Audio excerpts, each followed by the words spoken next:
the White House. Asa Hutchinson, former Republican governor of Arkansas, and Jonathan Cott, former senior advisor to Democrat Senator Joe Manchin. Great to have both of you with us this morning.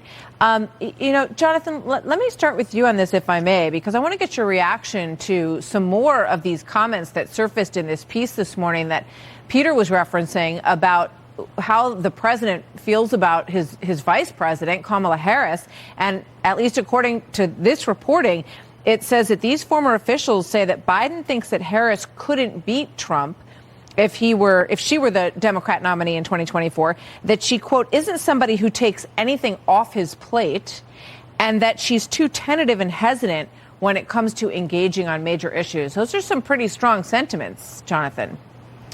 Sure. I would like to see those people put their names to that instead of giving blind quotes. But look, the president and the vice president have done some historic things. So we've faced things in this country. We faced a pandemic, an economic collapse. He's brought us out of all of those things. And it was the Biden-Harris team that did it, just like it was the Obama-Biden team that did it in 2008 and 2012. So I think he's finding a partner in the vice president. And I think they have to find a way to work together. They have to find what she can take off his plate, what he doesn't want to take on.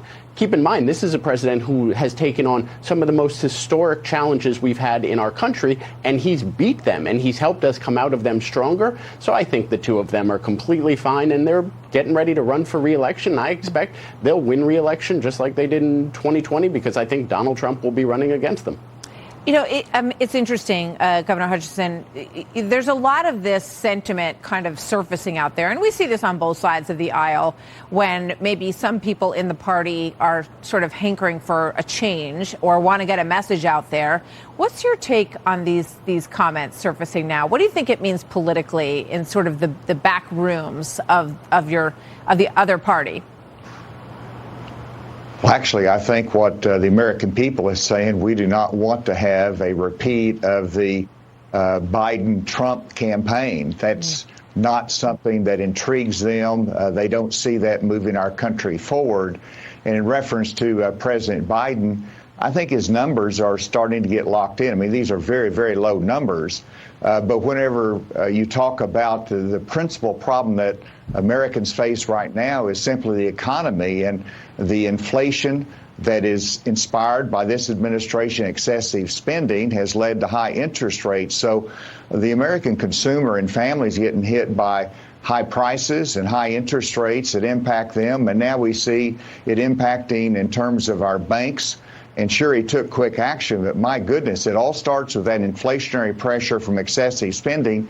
And he's being held accountable, as the president should, and so his numbers reflect that. And of course, then you have the challenges abroad and the weakness that has been shown. So I think this illustrates that the American people are saying, let's have a change in leadership. And I certainly hope that that's not going to be reflective of a Biden-Trump contest in 2024. Interesting. All right, let's pull up this poll because this is a brand new one that came out this morning. These polls are really shocking when you dig into this Wall Street Journal NROC data, which I think just shows a massive amount of pessimism about the future in this country. It's kind of stunning, really. 78% think that the country is going in the wrong direction.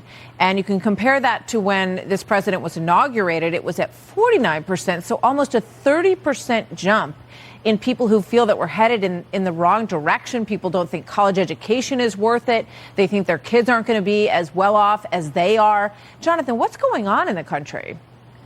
I think we faced a lot of challenges. COVID hit the country and the world hard. Inflation is a global phenomenon. That's why you're seeing inflation rates higher in a lot of European countries. But the president is stepping up to meet all of these challenges. I just think there's going to be time for all of these. If he's stepping up to meet them, Jonathan, why are the numbers going in the wrong direction? Because I think we keep getting challenge after challenge, right? Like we were coming out of inflation was going down, economy was looking better, then we had the SVB bank collapse. We've had these things that just keep popping up, and the president is meeting all of these challenges. I mean, you can say they just keep popping up, but I mean, we also have seen, our people attacked in Syria this morning by an Iranian drone. So there's a question about how strong we are as a nation, what we're projecting, and how good a job we're doing at just running the country. For instance, the Federal Reserve and these banks. I mean, these things don't just happen. They happen because of policy. Sure, but I think, look, the president has united the world to defend Ukraine against Russia. That's something he's done, and that's showing our strength around the world. That's showing China that they don't have the ability to, invade Taiwan. That's showing them what will happen if they try doing that. And yes, the Fed should have stepped in.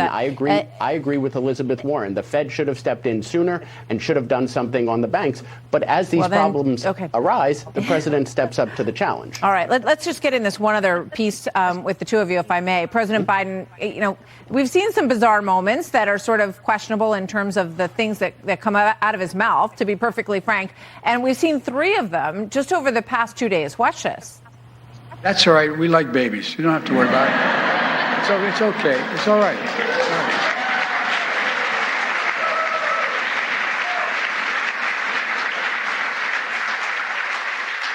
Matter of fact, I like babies better than people. Jill has put messages on my mirror while I'm shaving, so I make sure I see them. And one that was put in about a year ago was, "Stop trying to make me love you." Help keep guns out of the hands of domestic political advisors. Domestic political advisors. Governor Hutchinson, what do you think about these gaffes? Well, I don't know whether they're just bad jokes or misinformation or what, but it obviously is concerning whenever you see a president doesn't articulate as clearly as should be and provides an inspiring message. I mean, we all make mistakes in our speech, but it is important to clearly communicate policy and direction, and we don't see that in this president. And while you can have palace intrigue and while you can have, worry about his ability to communicate, the biggest challenge is the policy, whether it's what's happening in higher education that nobody is happy with, or the concern with the economy, or the concern with weakness abroad. That is the overarching concern. These other things are more humorous and disconcerting in a smaller way. Jonathan, are they disconcerting to you, or do they, do you maintain full confidence in this president? Do you want him to run again? Full confidence. I like babies more than adults. I like dogs more than people. But he didn't say that. He said more than humans, I think he said, right? I think he was saying I like babies more than I like adults. And I hope one day to have a marriage that seems as happy and loving as he has with the First Lady. And I think, he misspoke. I think he was saying he wants to keep guns out of the hands of domestic terrorists. I'd rather have a president that misspeaks on that than a president who doesn't try to stop guns from getting in the hands of domestic terrorists. So he misspoke. I think it's fine. I think his record is one that he should be proud to run on. And I'm hoping that he's going to announce later, because I think he's doing a great job being president. He shouldn't focus on campaigning right now. But I think his record is something he can stand on. I got no problem supporting him for another 4 years. All right. Thank you very much, Jonathan Cott. Good to have you here. Asa Hutchinson, great to have you here as well this morning. Thank you.